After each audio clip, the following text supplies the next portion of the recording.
Madame, Messieurs, bienvenue dans ce plateau spécial sur Gabon 24. Le Gabon est depuis le 30 août en train d'écrire une nouvelle page de son histoire. Depuis la prise de pouvoir par les militaires, un vent nouveau souffle sur la patrie, une prise de pouvoir applaudie par les populations, jugée nécessaire par les hommes en treillis, mais condamnée par la communauté internationale. Brice Clotaire Oligui Nguema a été investi président de la transition ce 4 septembre 2023 et alors que le Gabon a déjà connu des événements similaires par le passé, mais qui ont été de très courte durée, comment doit-on apprécier cette initiative militaire à l'heure où l'Afrique, notamment dans sa partie ouest, vibre au rythme de coups d'État? Peut-on dire que l'Afrique centrale est désormais contaminée par cette épidémie de prise de pouvoir par les militaires avec ce renversement du pouvoir Bongo au Gabon? Quelle suite espérer après la prestation de serment du général de brigade Brice Clotaire Oligui Nguema en tant que président de la transition? Nous tenterons d'éclairer l'opinion durant une cinquantaine de minutes avec mes invités.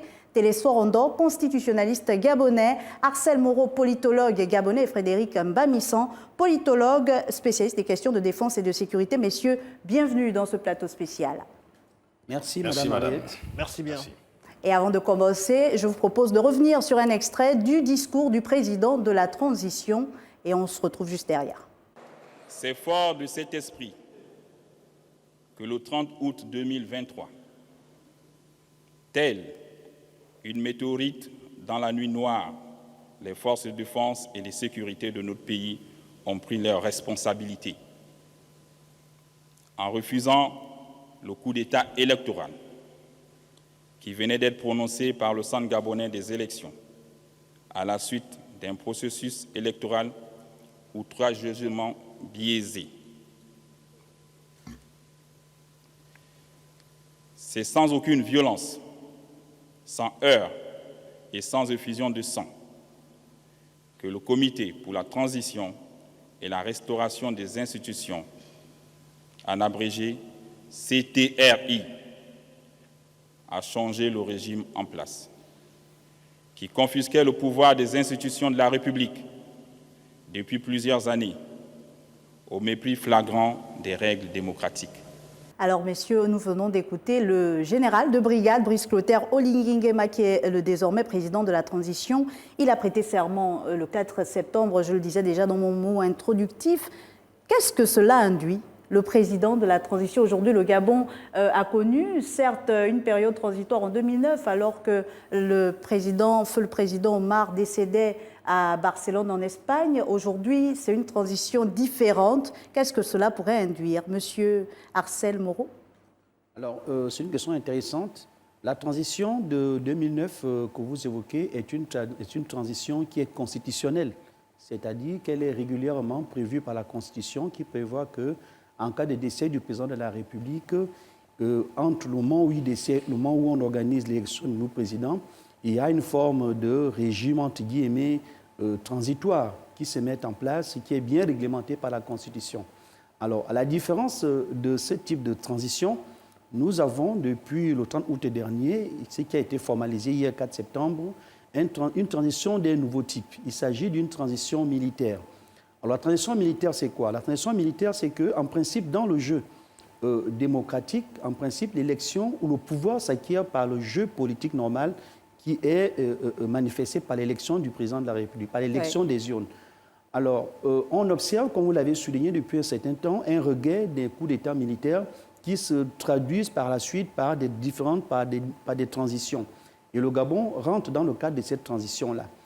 Alors, une transition telle que celle que nous avons dans notre pays n'est pas une transition qui rentre dans le cadre du fonctionnement de la Constitution, puisque la transition qui est mise en place, elle intervient à la suite de la suspension des institutions dans la Constitution.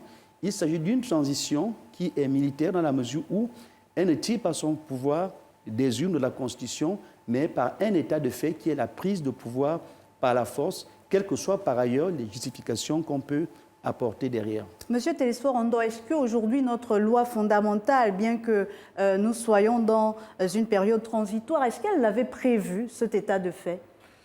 Non, puisque cela a été rappelé, l'article 3 de notre Constitution confère le pouvoir souverain au peuple. Donc c'est le peuple qui est souverain et c'est le peuple qui est l'organe, ou si vous voulez, l'institution qui procède à la dévolution du pouvoir, donc qui confère le pouvoir à un individu ou à un groupe d'individus Dans le cas d'espèce, ce n'est pas la même chose. Alors, je voudrais quand même dire un mot sur la différence qu'on observe aussi entre les premiers coups d'État opérés avant 1900, enfin même dans les années 90, par rapport aux autres coups d'État que nous avons aujourd'hui. Dans la première partie, ou si vous voulez, dans la première période, il y avait, n'est-ce pas, application de la loi martiale. C'est-à-dire que les militaires, après avoir pris le pouvoir, eh bien, mettaient en place, n'est-ce pas, des mécanismes purement militaires pour pouvoir exercer le pouvoir. Mais depuis un certain temps, notamment dans les années 2000, il y a une nouvelle forme, n'est-ce pas, d'accommodation, parce que les militaires savent que la situation ou le contexte dans lequel ils vont exercer le pouvoir, c'est d'abord un contexte de démocratie. Et donc, c'est à partir de ces éléments-là qu'est née cette notion de transition. C'est-à-dire, on va exercer le pouvoir non plus seulement avec les militaires, mais avec l'ensemble des forces vives de la nation, ce qui permettrait, n'est-ce pas, d'assurer une transition en vue, n'est-ce pas, du rétablissement de l'ordre constitutionnel et donc par l'organisation des élections démocratiques vers la fin. Voilà, donc c'est une différence qui est fondamentale et qui permet, n'est-ce pas, de montrer une évolution importante, n'est-ce pas, des régimes qu'on appelle des régimes militaires, mais qui ne sont plus véritablement des régimes militaires, mais c'est des régimes de transition qui ont pour objet, n'est-ce pas, d'associer l'ensemble des forces vives de la nation dans la gestion du pouvoir. Vous voyez, donc c'est un élément important qu'il fallait soulever. Oui, Monsieur Frédéric Bamisson, peut-être avant d'arriver à l'historique même des prises de pouvoir militaires au niveau du Gabon, peut-être déjà donner votre appréciation de cette prise de pouvoir de 2023, d'août 2023. Mais déjà, merci pour la question. Pour ou contre le coup d'État militaire de 2023, je dirais le coup d'État militaire est fait, on ne peut plus être contre le coup d'État militaire. Mais ce qu'il faut dire, c'est que dans des régimes démocratiques, il y a bien des mécanismes qui prévoient la transition politique. Mais le coup d'État s'avère nécessaire dans ce sens qu'il est applaudi par la population. Il n'est pas légal, mais il est légitime vu, je vais dire, l'effervescence de la population, vu les différents motifs cités ça et là, et la participation de la population. Vous avez vu, dans ce sens, on pourrait dire simplement que la transition qui s'est faite au Gabon annonce, je vais dire, un nouvel espoir. Alors, je vais rester avec vous. Ce n'est pas la première fois, je le disais déjà dans mon propos introductif, que pareils événements ont lieu au Gabon. On se souvient de 1964 où des militaires tentent de renverser le feu président Léon Mba. Cela dure du 17 au 20 février, pour être précis, 64. En quoi ces événements sont-ils différents de ceux de 2023 ? Déjà, il faut partir du principe qu'en 1964, les militaires n'ont jamais exercé le pouvoir.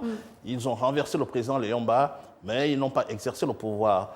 En 2009, il y a eu, avec la tentative de Kelly Ono, en 2019, donc ces deux événements-là constituent ce qu'on peut appeler des tentatives de coup d'État. Or, aujourd'hui, les militaires ont pris le pouvoir, c'est la différence, et les militaires vont désormais exercer le pouvoir, et l'armée cesse de devenir un instrument de pouvoir civil. L'armée devient en effet un pouvoir à part entière parce que c'est l'armée qui devrait désormais dicter les lois pour mieux amorcer la transition en vue. Est-ce que les revendications sociales ne sont pas les mêmes causes qui auraient produit à ces moments-là, ces différents moments de l'histoire du Gabon, les mêmes effets, Monsieur Arcel Moreau? Tout à fait. Il faut se souvenir que dans le contexte historique des années 60, il y avait surtout un malaise, mais un malaise davantage beaucoup plus politique. Oui. Dû au fait que l'équilibre ou la gestion du pouvoir entre le président Léon Mba, sa propre majorité et surtout l'opposition ne parvenait pas à s'entendre sur la nature du régime politique. C'est à l'issue de ces confrontations politiques entre les différents camps que les militaires vont juger nécessaire d'intervenir pour essayer un peu de mettre l'ordre dans les choses. Ceci étant dit, il faut aussi rajouter à ce qu'a dit le professeur Ondor tout à l'heure par rapport au coup d'État des années 70 ou au coup d'État des années 2000 que nous observons aujourd'hui, c'est que ces nouveaux coups d'État, s'il faut les appeler ainsi, sont des coups d'État qui interviennent essentiellement pour deux grandes raisons. La première raison, c'est l'échec, comme on a dit, des processus démocratiques. Des élections. Le général notamment. de brigade condamne d'ailleurs le coup d'État électoral. Tout à fait. Donc ces coups d'État militaires-là interviennent en réponse au coup d'État institutionnel, c'est-à-dire modification des constitutions pour maintenir un troisième mandat ou bien pour refuser l'alternance dans les urnes. Et ensuite aussi, il y a la question de tout ce qui concerne la dérive économique et financière dans beaucoup de pays, ainsi que l'insécurité grandissante qui amène de temps en temps, d'un pays à un autre, l'armée à prendre le pouvoir. Et l'intervention militaire sur le champ politique fait craindre le plus souvent dans la mesure où on obéit à deux schémas. Soit l'intervention militaire qu'on appelle le coup d'État ou le putsch met un terme à un processus de démocratisation qui a déjà été amorcé, Oui. ce qui a souvent été observé, notamment dans les années 70 et un peu dans les années 90, soit l'intervention militaire permet une forme de nouveau départ pour amorcer une véritable transition vers la démocratie. Et on a vu au Mali avec Toumani Touré, on a vu au Ghana avec John Rawlings. Ouais. Et dans beaucoup de pays aujourd'hui, l'argument mis en avant par les nouveaux coups d'État militaires, si on veut les appeler ainsi, est souvent cette question d'échec de transition, donc c'est un peu de remettre le pays dans l'ordre légal des choses. Avant de poursuivre, messieurs, je propose d'écouter M. Clotaire Messi, Menant, qu'on a eu en interview. C'est un historien gabonais. Il revient un peu sur les événements passés, notamment le coup d'État de 1964 au Gabon. En 1960, au moment de l'accession du Gabon à l'indépendance, le pays hérite d'un pluralisme politique. Hein, comme je vous ai dit, il y a, depuis 1946, il y a une démocratie pluraliste qui se déroule, qui est mise en place. Il y a des partis qui s'activent. Hein. Donc, les deux grandes forces politiques, c'est le BDG au pouvoir, celui de Ngudju et de Léomba, et puis le parti d'opposition, mais qui a la majorité sociologique, hein, parce que majoritaire par rapport à ses élus, c'est l'USDG de Jean-Hilaire Robam. Je vous ai dit, il y a deux partis circonstanciels et des partis gazelles, hein, pour reprendre la formule d'un homme politique, qui vont apparaître au moment du référendum sur la communauté franco-africaine. Donc le Punga de René Paul Souzat, qui va d'ailleurs très rapidement se saborder dans le BDG, et le MGAP, qui était beaucoup plus un mouvement des étudiants, qui a été fondé pour lutter, pour recommander le vote du non lors du référendum. Voilà, parce qu'eux, ils étaient pour l'accession immédiate du Gabon à l'indépendance. Donc ce sont ces forces politiques qui vont s'affronter, hein, notamment à l'Assemblée législative, pour, dans un premier temps, pour élaborer les symboles de la nation, parce que c'est un moment important. Hein, on est là au cœur, au moment fondateur de la nation, hein, du point de vue symbolique, à travers ces symboles, le drapeau, l'hymne national, la devise, voilà, les armoiries viendront plus tard en 1963. Mais là, il y a un débat important, intéressant, où les députés, les élites politiques de l'époque posent les bases de l'idéal étatique du Gabon. Union, travail, justice, les couleurs et tout ce que cela implique, la symbolique puissante, forte que cela implique en osmose avec les réalités sociologiques, démographiques, économiques du Gabon. Après, malheureusement, là où la classe politique va se déchirer, c'est sur la nature du régime politique adopté. Le Gabon était indépendant, il lui fallait une nouvelle constitution. Bien, quel régime adopter? Pour certains, il fallait un régime qui donne la primauté à l'Assemblée, c'était la position de Ngudju, soutenue par Jean-Hilaire Robam. Pour d'autres, il fallait un régime présidentiel qui donc la primauté au président, et c'était la position de Léomba.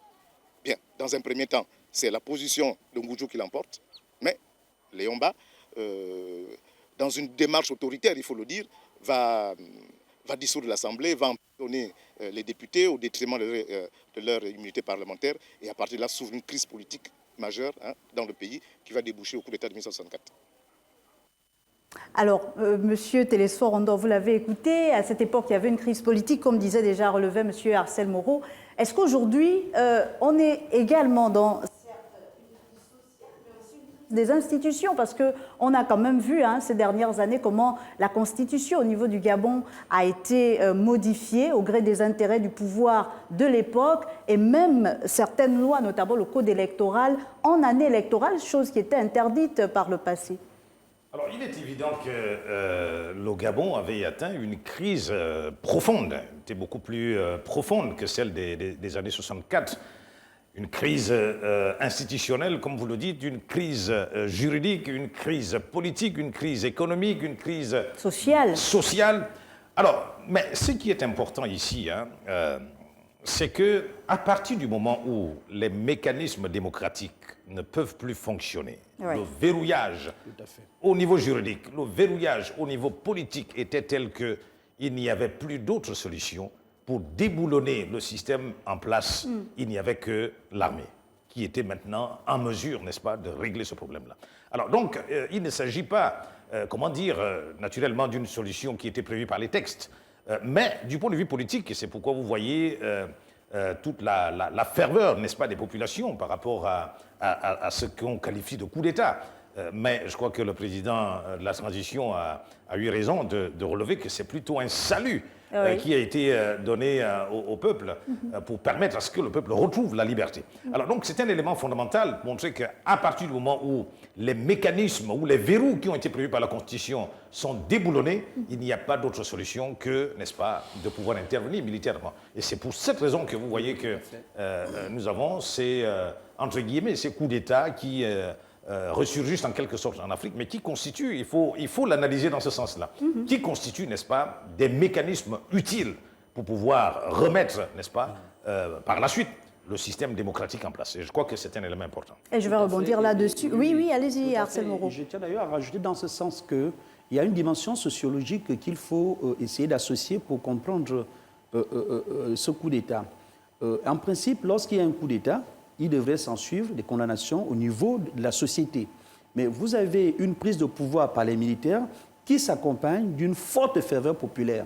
Donc cela signifie en réalité que les populations, les Gabonais, vivaient dans un système qui était très verrouillé, très fermé, et qui laissait finalement peu de place à la liberté d'expression, à la liberté de circuler, à la liberté d'association et de jeu politique, et qui ne permettait finalement pas la mise en œuvre de politiques, de programmes économiques et sociaux qui auraient pu permettre d'améliorer significativement les conditions de vie. Donc c'est cette dimension sociologique attachée à l'acte des militaires du 30 août dernier qui donne une forme de légitimité à cette transition. Prise de pouvoir, oui. Et c'est cet acte-là qui doit être pris nécessairement en compte dans l'analyse qu'on peut faire et qui permet finalement, même à la communauté internationale, qui par principe condamne, mais c'est qu'en réalité, il y a eu une forte mobilisation populaire spontanée à saluer la prise de pouvoir par les militaires. Alors, est-ce qu'on est dans le même cas de figure, par exemple, que le Mali, le Burkina à ce niveau-là, puisque vous avez parlé de sociologie à prendre en compte, ou la Guinée ou le Niger, par exemple, Arsène Moreau? Oui, alors les sociologies vont varier d'un pays à un autre. La situation économique et sociale et sécuritaire du Mali diffère de celle du Gabon. Si dans un premier temps, on peut aisément regrouper en quelque sorte la situation au Burkina, au Mali ou même au Niger, il serait difficile d'associer la situation du Gabon à ces différents coups d'État. Alors, dans les premiers coups d'État cités d'Afrique de l'Ouest, il s'agit à la base, comme dans la plupart des pays africains, d'une dégradation réelle et continue des conditions de vie de la population, mais surtout, encore plus, une forme d'incapacité des autorités établies à sécuriser le pays face au terrorisme qui est ambiant dans ces régions-là. Oui. Tandis que pour le cas du Gabon, il s'agit véritablement d'une crise de gouvernance économique, sociale et démocratique institutionnelle.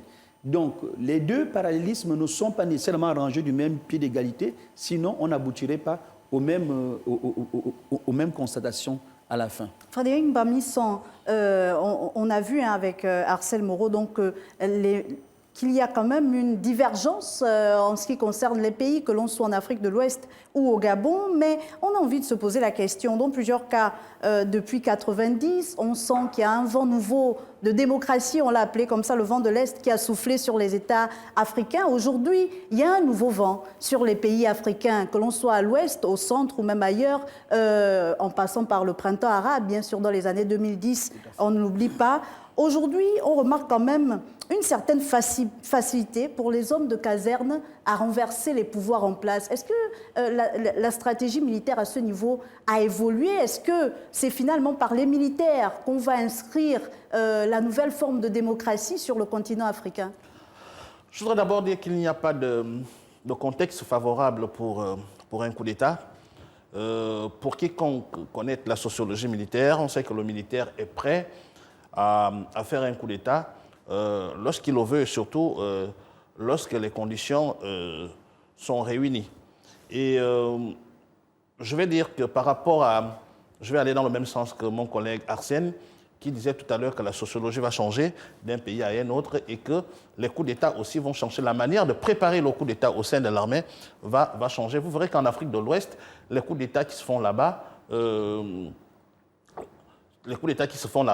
se font sur la base des oppositions entre militaires. Oui. Et il y a les fusions, il y a le sang qui coule, il y a les populations qui meurent. Contrairement au Gabon, où la préparation du coup d'État s'est faite de manière différente, on dira même que les militaires ont pris toutes les précautions nécessaires pour respecter la population, pour respecter la circulation des populations, pour sécuriser la société. De ce point de vue, il y a déjà un rapprochement entre armée et société, vu que en 2016, quand on connaît l'histoire du Gabon, en 2016, on a vu les rapports qui unissaient l'armée et la société. Ah oui. C'était un rendez-vous manqué. Et aujourd'hui, lorsque les militaires et les populations se retrouvent, on peut dire qu'il y a un nouveau dialogue engagé. Comme une sorte de réconciliation. Comme une sorte de réconciliation. Et je pense que sur la base de cette réconciliation, il est capable de penser, j'ai envie de dire, une nouvelle forme de démocratie impulsée par l'armée. Alors, il a été un des acteurs marquants des années 90 lors de la conférence nationale J'y arrive, et durant plusieurs années, il a aussi participé à l'édifice du Gabon. Lui, c'est Paul Mbabé Solo, qu'on a pu avoir également en interview. Je vous propose de l'écouter. Il revient donc sur cette prise de pouvoir par les militaires.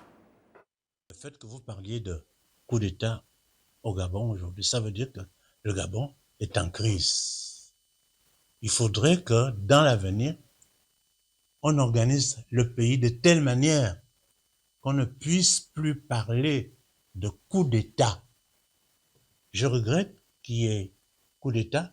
Je ne dis pas, regretter ne veut pas dire condamner. Le coup d'État, ça veut dire que la société ne marchait pas. Le passage du pouvoir d'un individu à un autre ne se faisait pas chez nous par la force. Vous me dites, qu'est-ce que je pense du coup d'État? Tu dis, le coup d'État trahit une crise qui existait. Vous savez, la crise existait parce qu'on ne marchait plus selon nos traditions. Puisqu'on a fait coup d'État, on a enlevé ce qui empêchait de marcher normalement. Il faut maintenant qu'on instaure ça. Qu'on se dise, voilà, il faut que désormais, on tienne compte de nos traditions ici au Gabon. Et je crois que c'est ça que la nouvelle équipe doit essayer d'instaurer. Et je crois qu'il avait l'intention de faire, puisque j'ai écouté hier à la réunion avec des enseignants. Mais il faut qu'il y ait un petit débat.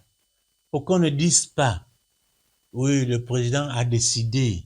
Faut dire, nous avons été à telle réunion ensemble. C'est comme ça que les femmes parlent, les Pounou, les Nzebi. Nous avons été à telle réunion, nous avons décidé que, comme ça, personne ne pourra venir dire, ah oui, moi je ne sais pas. Non, il faut donner la parole à tout le monde. Alors, Télésphore Rondo, c'est important ce que Paul Mbabé Solo dit. J'ai toujours envie de dire Père Paul, parce que finalement, il ne faut pas oublier aussi l'histoire. Il revient sur le fait qu'après cela, il faudrait qu'on s'asseye. Il est toujours important de s'asseoir pour construire ensemble, et je crois que les militaires ont initié, n'est-ce pas, les différentes rencontres avec les forces vives de la nation, dans l'optique, n'est-ce pas, de pouvoir gérer ensemble, mais aussi de discuter, d'écouter. Et je crois que dans le cadre des institutions de la transition, il y aura, n'est-ce pas, ce débat interactif entre les différentes forces vives de la nation. Et c'est un élément important. Alors, je voulais rapidement revenir sur quelques mots qu'il a dit, notamment sur les coups d'État qui reviennent, etc., qu'il faudrait à un moment donné arrêter avec les coups d'État. Je crois plutôt qu'il faudrait élargir un peu la discussion pour savoir, au final, quel doit être le rôle de l'armée dans nos différents États. Et je crois que ça mènerait, n'est-ce pas, à aller plus loin, à ne pas évacuer... Pour le moment, qu'est-ce que prévoit la Constitution à cet effet? Bon, l'armée, je vais dire, dans un cadre, c'est-à-dire la défense du territoire, la défense de la souveraineté, la défense de la population, de l'intégrité territoriale. Alors, je crois que, entre autres missions, et je crois qu'il est important, peut-être dans le cadre de la construction de nos systèmes démocratiques, d'avoir une réflexion beaucoup plus large. Quel doit être, au final, le rôle de l'armée? Est-ce qu'il ne faudrait pas avoir une position, on va dire une conception occidentale du rôle de l'armée? On devrait avoir une approche africaine, compte tenu de nos réalités. Oui. Quel doit être le rôle de l'armée dans les systèmes démocratiques? Et je crois que ce sont des discussions qui viendront au fur et à mesure que les réformes vont être opérées dans le cadre de la transition au Gabon. Et je crois que ce serait intéressant d'y revenir. Arsène Moron, vous voyez réagir. Oui, oui. Non, c'était pour dire que par rapport à la notion, donc, à ce que venait de dire l'ancien président du RPG, Paul Mbabessol, sur la question, sur l'importance du dialogue et du consensus en période de transition. C'est vrai que le CITR a déjà engagé, dans les premiers jours qui ont suivi la prise de pouvoir, des consultations. Il s'agit, je pense, davantage, pas encore des consultations de fond, mais d'abord des consultations de forme pour essayer de prendre la tâche avec les différentes forces vives de la nation, expliquer de façon pédagogique les raisons qui ont entraîné l'intervention de l'armée, dans le sens qu'il vient de dire d'ailleurs le professeur, parce que dans la réalité des choses, c'est que la Constitution dit voilà le rôle de l'armée. Mais dans des systèmes qui sont tellement verrouillés, on n'a pas d'autre choix, et on l'a vu pas seulement au Gabon, en Afrique de l'Ouest et dans beaucoup de pays. La réponse à la non-intervention de l'armée dans le fonctionnement politique ou civil des États, c'est la démocratie. C'est la démocratie, c'est la bonne gouvernance. Donc, les États ne seront à l'abri des coups d'État que dans la mesure où, eh bien, le dialogue sera réel entre les acteurs politiques et que l'on respectera les normes et les règles démocratiques. Monsieur Frédéric Mbamissong, rapidement un mot sur l'intervention de Paul Mbabessol. Je pense qu'il y a espoir de penser que l'armée s'ouvre à la société. L'une des spécificités de l'armée, c'est de décider à l'interne. L'une des spécificités de l'armée, déjà, il n'y a pas longtemps, les Gabonais pensaient que l'armée ne s'intéressait pas aux problèmes de la société et qu'elle vivait même en marge de la société. Vous voyez? Et l'armée a prouvé le contraire. L'on aurait pensé que l'armée va se renfermer sur elle-même pour prendre des décisions fortes et imposer ces décisions à la société. Or, ça a été tout le contraire. Nous voyons que le président de la du CTRI, Comité pour la transition et la restauration des institutions, consulte de plus en plus la société et c'est une approche tout à fait novatrice qui montre à suffisance que l'armée gabonaise n'a pas pour intention de dicter la loi ou de rester là éternellement.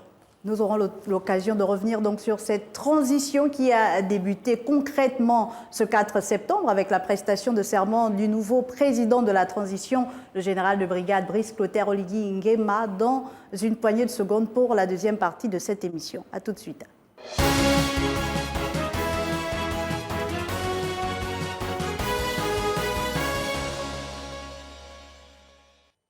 Nous sommes toujours avec vous, chers téléspectateurs, dans ce plateau spécial consacré à la prestation de serment du général de brigade Brice Clotaire Oligui Nguema, mais pas seulement, voir également que prévoira la transition qu'il va désormais présider. Avec moi sur ce plateau, mes invités, Téléso Rondo, constitutionnaliste, Arsène Moron, politologue gabonais, et juste à côté de lui, Frédéric Mbamissong, politologue et spécialiste des questions de défense et de sécurité. Alors, messieurs, nous étions en train de discuter, avant donc de refermer la première partie, sur le rôle véritable de l'armée dans un État. La première question qui me vient comme ça, est-ce qu'il faut prévoir peut-être dans les nouveaux textes qui seront élaborés durant cette période de transition que l'armée devienne un pouvoir ou reste un simple instrument? Téléso Rondo. Je crois qu'à coup sûr, lorsque les discussions sur l'élaboration de la nouvelle constitution vont être entamées, cette question sera sur la table, notamment des rédacteurs de la Constitution.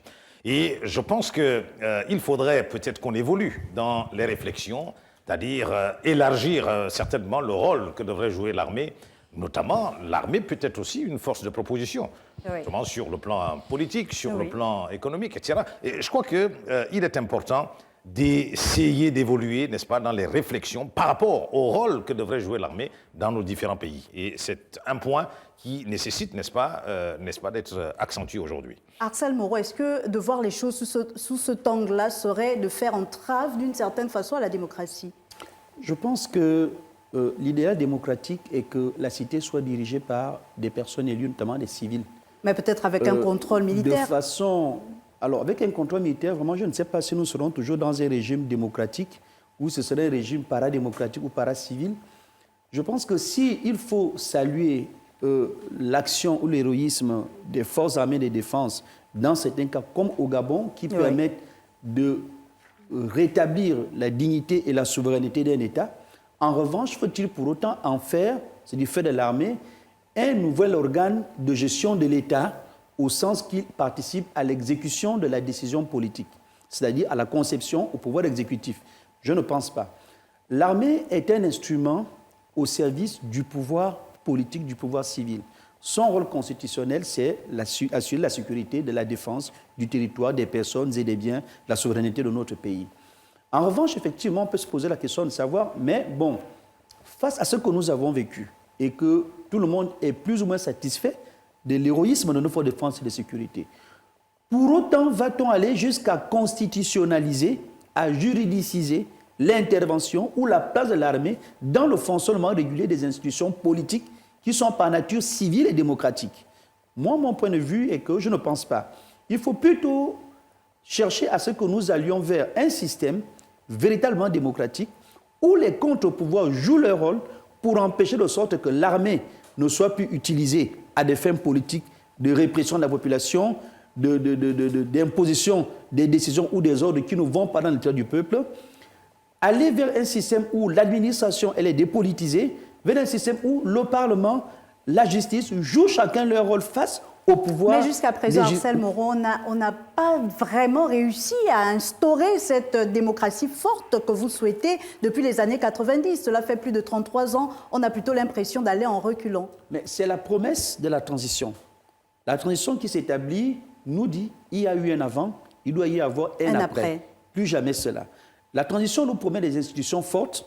La transition nous promet des lois, une constitution et des contre-pouvoirs qui permettront à ce que, d'ici la durée de la fin de la transition, je n'en sais rien, 2 à 3 ans, on puisse aboutir à un système démocratique opérationnel ou effectif, comme il y en a ailleurs. Parce qu'on a l'impression que lorsqu'on parle de démocratie, ça n'existe pas ailleurs. Mais les gens vivent ça au Sénégal, les gens le vivent au Ghana, les gens le vivent dans beaucoup de pays africains. Frédéric Bamissan, avec ces institutions fortes souhaitées par Arcel Moron, est-ce qu'il ne faudrait pas prévoir quand même un alinéa où, en cas de dérive, les forces de défense et de sécurité pourraient réagir? Très bien. Tous les projecteurs sont sur l'armée aujourd'hui parce que le salut vient de l'armée. En même temps, l'armée est censée assurer de l'ordre. C'est pour cela que le coup d'État, dans un État démocratique, est anticonstitutionnel. Oui. Mais le vrai problème, c'est de dire, ou du moins de penser, la sécurité aujourd'hui. C'est quoi la sécurité? Est-ce que la sécurité se limite seulement à la sauvegarde de la souveraineté nationale, à la protection du territoire ou je ne sais quoi? Il faut éclater la notion de sécurité pour comprendre que l'armée a un nouveau rôle à jouer dans les systèmes démocratiques africains. Et en cela, si la sécurité ne concerne plus que la sauvegarde de l'intégrité territoriale, n'est-ce pas? Et que la sécurité, c'est aussi faire la sécurité politique, la sécurité des institutions, la sécurité économique, la sécurité, je vais dire, environnementale, etc., etc., dont il y a lieu de penser. Dans la nouvelle constitution à venir, il y a lieu de penser à une nouvelle place accordée à l'armée dans la sauvegarde de cet ensemble, de cette ossature qui va constituer la nouvelle sécurité de la nation, c'est-à-dire la sécurité politique, économique, environnementale et, je vais dire, sociétale. Sociétale. Brice Oligui Nguema a donc prêté serment le 4 septembre en tant que président de la transition. Télésoir Ondo, on reste quand même à réfléchir, à s'interroger. C'est une transition à plusieurs inconnus, vu qu'on n'a pas forcément le contenu de cette transition. À quoi doit-on s'attendre en cette période de transition? Quelles seraient les différentes étapes après la prestation de serment? Alors, je voudrais d'abord dire que la prestation de serment, il faut bien qu'on le comprenne, marque en réalité le point de départ, n'est-ce pas, de l'exercice de cette fonction, n'est-ce pas, de président de la transition. Vous voyez, à partir du moment où le président prête serment, c'est-à-dire c'est un engagement solennel et personnel qu'il prend devant la nation, n'est-ce pas, de pouvoir assumer les missions qui lui sont conférées par le texte.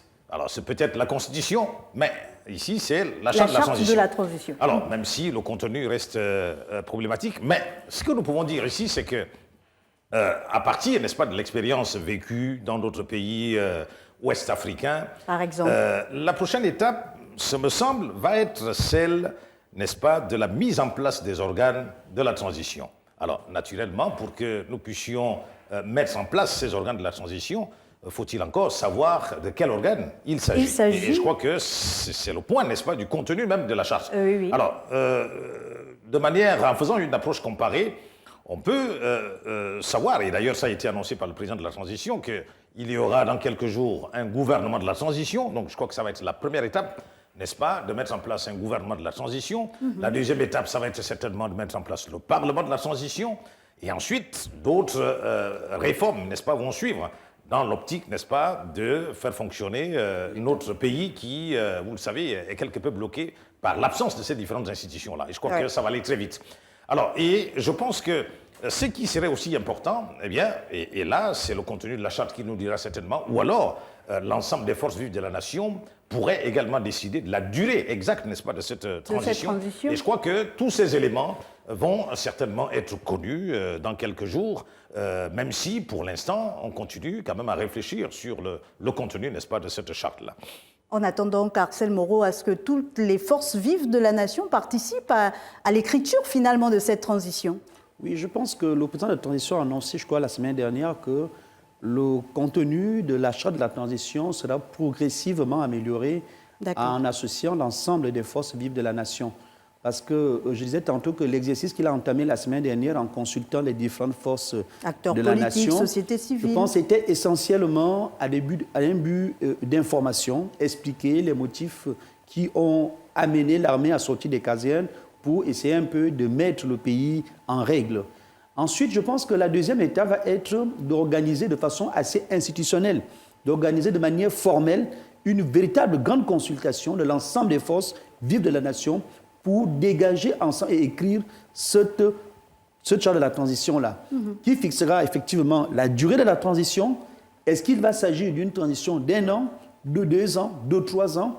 Il faudrait que cela soit discuté, parce que nous avons dit tantôt que l'enjeu de la transition a promis un régime démocratique, ce qui suppose que la transition elle-même devra fonctionner en appliquant des mécanismes pro-démocratiques, à savoir la consultation, le dialogue et l'écoute. Mais surtout une charte de la transition qui devrait aussi préciser peut-être, comme on l'a vu dans d'autres pays, pour parler de façon comparative, que le président de la transition ne se représente pas lui-même. Alors là, ce sont des éléments qu'on ne retrouvera que dans le cadre des discussions et des rapports de force qui auront lieu lors de la rédaction de la charte de la transition. Selon les pays, le président de transition ne se présente pas, tout comme il peut se présenter. Je ne pense pas qu'il y ait un cas d'école ou un modèle particulier.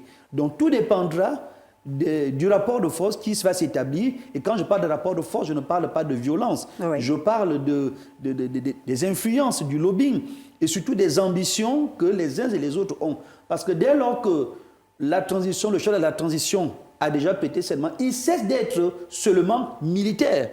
Il devient politique de fait. Donc à partir de ce moment-là, toutes les analyses qui ont trait à la durée de la transition, à la possibilité qu'il soit candidat ou pas, il devient, comme Alexandre Barrot-Chambrier, comme M. Ondo Ossa, comme tous les autres acteurs politiques, un potentiel acteur politique qui peut tenter ou espérer jouer sa partition au-delà de la durée de la transition.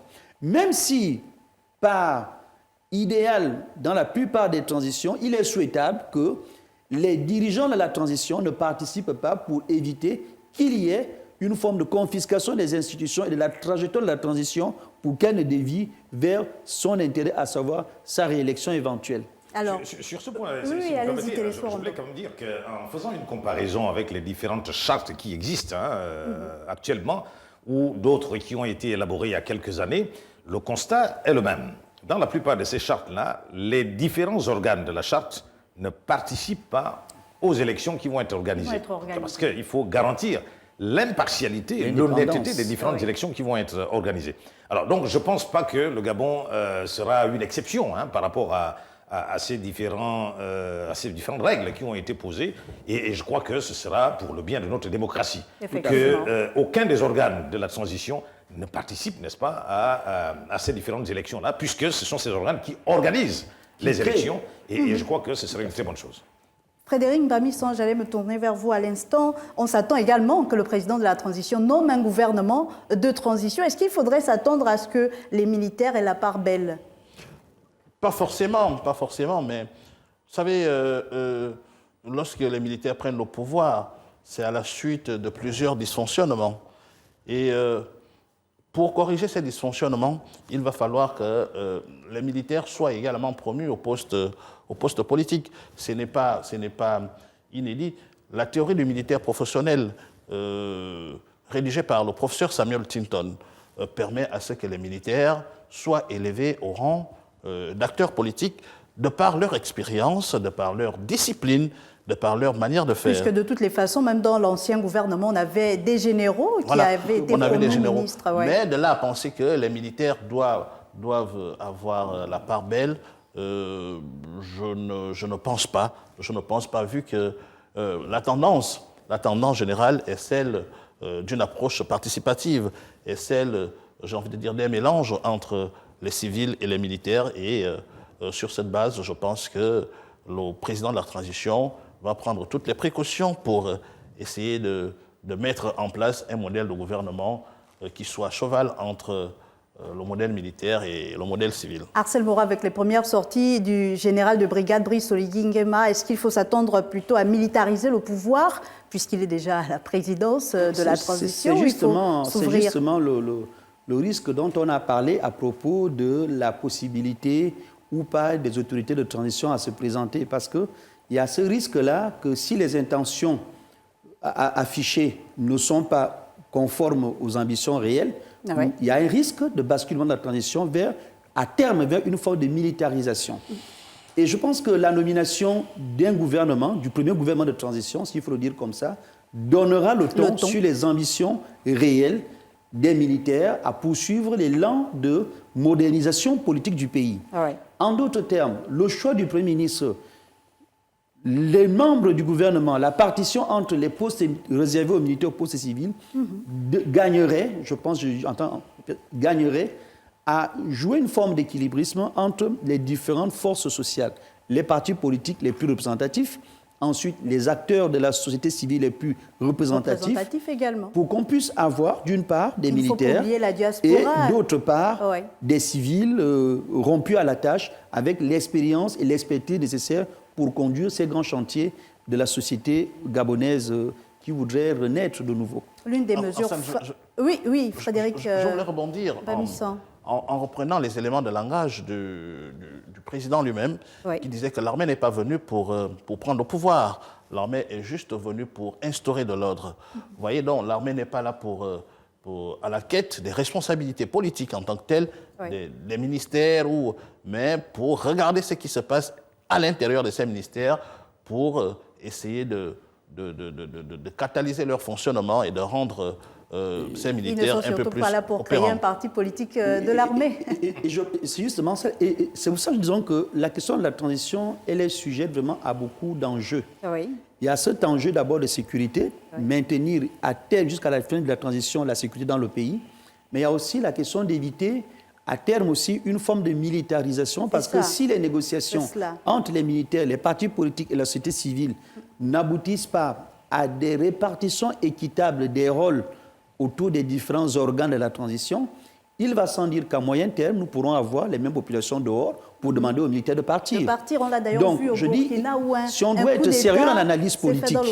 Ensuite, l'autre aspect, c'est que les militaires ont par principe un organe qui permettra de coordonner et de gérer l'ensemble de tout ce qui se voit dans la transition, qui est le comité pour la transition et la restauration. C'est une forme de conseil d'administration qui va diriger le directeur général, le Premier ministre, les directeurs, l'ensemble des ministres. Donc, que les militaires soient présents dans le gouvernement n'est pas tellement l'enjeu, mais pour que la feuille de route tracée par les militaires, parce que ce sont les militaires qui ont pris le pays avec une profession de foi que le général Oligui Nguema a prononcée hier, à savoir conduire le pays dans la stabilité vers des institutions fortes. Donc, cette feuille de route-là, bien tracée dans le cadre de l'achat, devra être simplement suivie par le gouvernement qui sera mis en place sous le regard direct et la supervision du comité de transition. Je voulais juste dire que n'ayons pas peur de la militarisation, même si le mot est peut-être assez fort. N'ayons pas peur de la militarisation, n'oublions pas que les civils ont échoué. Il faut le reconnaître. C'est parce que les civils ont échoué que les militaires sont intervenus. Alors, si les militaires sont intervenus, c'est pour peut-être implémenter, n'est-ce pas, les méthodes des militaires, si vous voulez. La rigueur que l'on connaît aux militaires. Les bonnes méthodes, hein, Oui. pas dans le sens négatif. Tout à fait. La discipline, l'ordre, Oui. le sérieux, etc. Tous ces éléments sont L'efficacité. nécessaires. Et je crois que les civils qui vont travailler avec les militaires vont être obligés, n'est-ce pas, d'adopter Et ces même différentes... l'attachement à la Bien patrie. sûr, tout ça, c'est un élément Effectivement. fondamental et qui permettrait, n'est-ce pas, de remettre de l'ordre dans le pays, d'essayer de remettre la discipline à tous les niveaux, et ce serait pour le bien du Gabon. Alors donc, militarisation, je préfère prendre ce mot dans le bon sens, dans le sens de mettre de la rigueur, de la discipline, et ça permettrait, n'est-ce pas, à ce que le Gabon puisse fonctionner correctement et que on retrouve les bonnes marques. Et je pense, professeur, avec vous, que pour un pays qui sort de près de 40 à 50 ans d'un système, d'une culture politique de sentimentalisme, Laxiste. de dérive de laxisme plus ou moins institutionnalisé et organisé, je crois qu'il n'y a pas mieux en réalité qu'une forme de militarisation Tout à fait. du fonctionnement de l'administration pour remettre les valeurs Tout à fait. patriotiques et républicaines dans la tête des ministres, des directeurs, des chefs de service, des fonctionnaires de l'administration centrale. l'administration Parce publique. que le délitement de l'État, la destruction, je dirais, délibérée des institutions de l'État a conduit à une forme d'anachronisme, de paranormalisme dans notre société, Complètement. au point qu'il était anormal ou difficile de dire que ça ne fonctionne pas. Et je crois qu'en ce sens, si oui, on parle de militarisation, c'est la bienvenue, et c'est d'ailleurs ce que les populations ont salué. Oui. Tout à fait. Il faudra remettre, comme John Rawlings avait fait au Ghana, il a parlé de mettre le Ghana sur les règles, il faudra mettre le Gabon sur les règles. Et les premières mesures déjà vues, mises en œuvre par C'est ce que les j'allais- militaires, c'est ce que j'allais entamer. permettent déjà Oui. de comprendre que nous allons vers la mise en ordre de la société gabonaise. Et- Mettre au pas pour travailler dans l'intérêt des populations et du pays. Moi, Et puisque vous parlez des mesures, Frédéric Bamisson, je vais vous passer la parole, mais déjà revenir sur les principales mesures énoncées par Brice Clotaire Oligui-Nguema lors de sa prestation de serment. Il y avait la libération des prisonniers d'opinion. On a assisté ce 5 septembre à la libération de Jean-Rémy Yama. Peut-être revenir là-dessus et poursuivre, Frédéric Bamisson. Oui, d'accord. Je voulais dire que je vais peut-être me désolidariser des collègues sur le concept de Vous qui êtes militarisation. spécialiste Sur des le- questions de sur sécurité le et des concept forces, de militarisation. de militarisation qui me paraît fort de café. Mais je vais plutôt parler de la rigueur militaire. Parce que la militarisation, elle consiste à mettre en place des principes et des exigences typiquement militaires Oui. qui vont amener la société à... Or, il ne s'agit pas de cela en tant que tel, il s'agit d'amener les uns les autres à comprendre que le pays est en crise et il faudrait travailler. Donc cela relève du dialogue et non pas de la force en tant que telle. Et Oui. sur la question de la libération de Jean-Rémy Yama. Je pense que c'est l'un des chantiers politiques du nouveau président de la République et il a jugé utile de libérer les prisonniers d'opinion et Jean-Rémy Yama a bénéficié de, j'ai envie de dire, de cette grâce. Ça a été pendant longtemps une des revendications de la société civile, Arcel Moreau et même de certains acteurs politiques. Est-ce qu'il faudrait s'attendre à une reconfiguration de la scène politique gabonaise? D'abord, ce qu'il faut dire, c'est que il y a beaucoup de prisonniers d'opinion politique. Jean-Rémy Yama est peut-être l'un des cas les plus connus. Il y en a quelques-uns qui sont encore en prison. Ensuite aussi, il faut dire que la question des exilés politiques qui a aussi été posée, on a vu le chef de l'État recevoir certains, lancer un appel au retour des exilés et donner instruction au futur gouvernement virtuel de tout faire pour que les Gabonais de l'étranger, c'est le symbole de la liberté retrouvée, je pense, à travers la libération de Jean-Rémy Yama, s'il faut le dire. Ensuite, le deuxième votre question, j'ai peut-être peu... Oui, est-ce qu'il y aurait une reconfiguration de la scène? Bien entendu, je pense que c'est l'un des enjeux de cette transition. Après, maintenant, c'est un enjeu qui est difficile à amorcer, Oui. mais en même temps, il faut tenir compte des aspirations de la population. Doit-on refaire, doit-on construire le Gabon nouveau en prenant les matériaux d'un système qui n'a pas bien fonctionné? Doit-on mettre en avant les acteurs politiques qui ont concouru à la mise en place d'un système complètement déphasé des attentes des populations?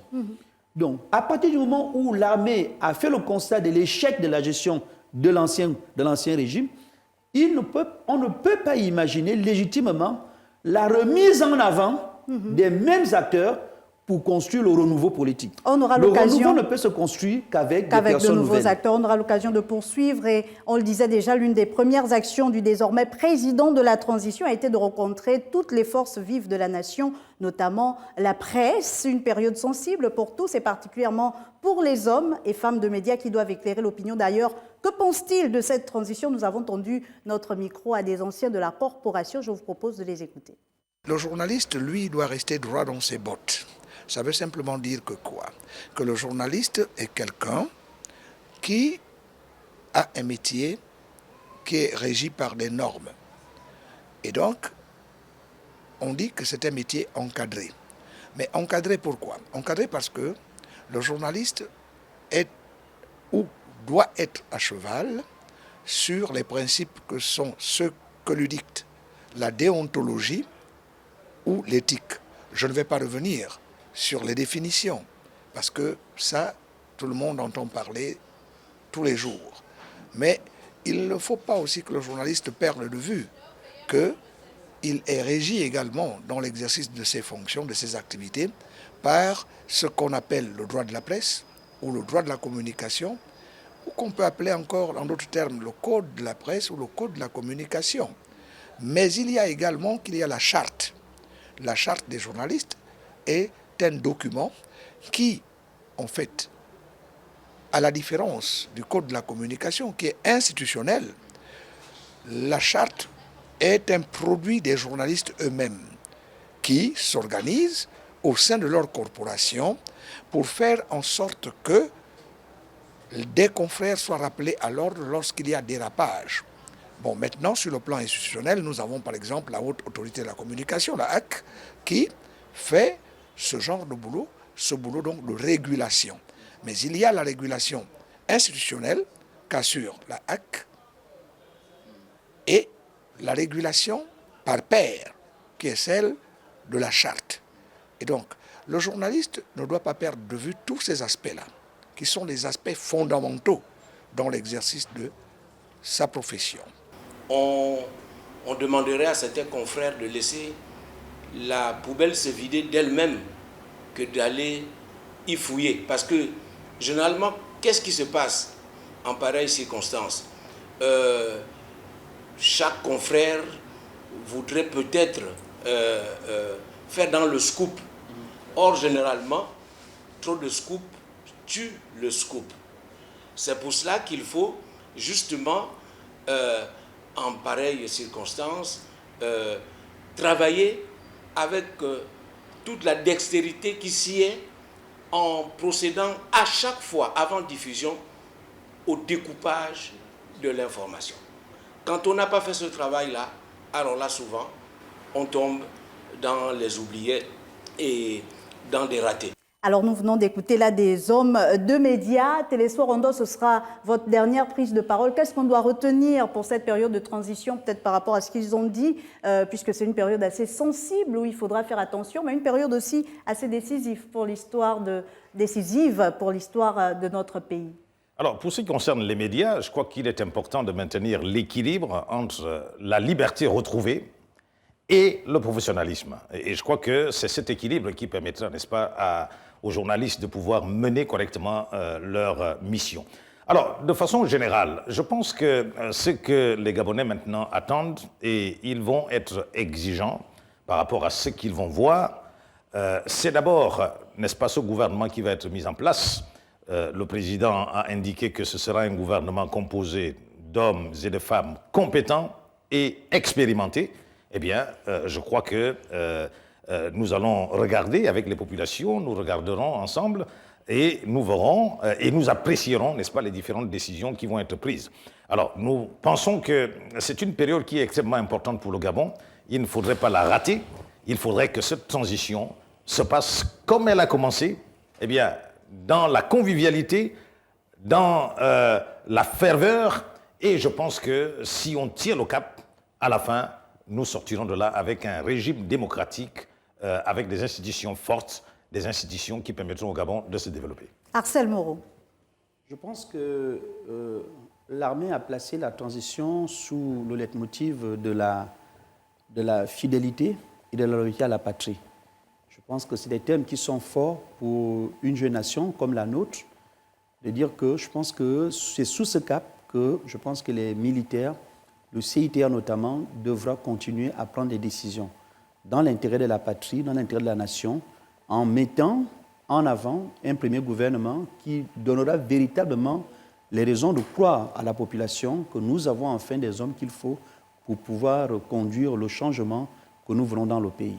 Changement tant espéré. Frédéric Mbamisson. Je voudrais d'abord dire que les journalistes doivent jouer le rôle de pédagogue à pareille circonstance parce que tous les yeux sont braqués sur vous pour informer et éduquer. Et en ce qui concerne la transition, je vais dire tolérance zéro, ça n'existe pas. Nous sommes d'abord les enfants d'une même nation. Et ce que je demande, c'est que il faudrait que les nouvelles autorités réinstaurent l'autorité de l'État. C'est là le problème, réinstaure l'autorité de l'État pour que chacun soit mis au pas. Et c'est de là que viendra, j'ai envie de dire, le nouveau Gabon que nous rêvons. Et le général le disait, il ne va rien faire sans Dieu. Et nous demandons à Dieu de conduire cette transition jusqu'à terme. Merci à vous, Frédéric Mbamisson. Nous rappelons aux téléspectateurs que vous êtes politologue spécialiste des questions de sécurité et de défense. Juste à vos côtés, à votre gauche, Monsieur Arcel Moreau, politologue également gabonais. Et enfin, Télésphore Ondor, notre constitutionnaliste gabonais, était également sur ce plateau. Merci à vous, messieurs, de m'avoir accompagné pour cette 50aine de minutes. Et merci à vous, chers téléspectateurs. Je vous dis à très vite sur Gabon 24.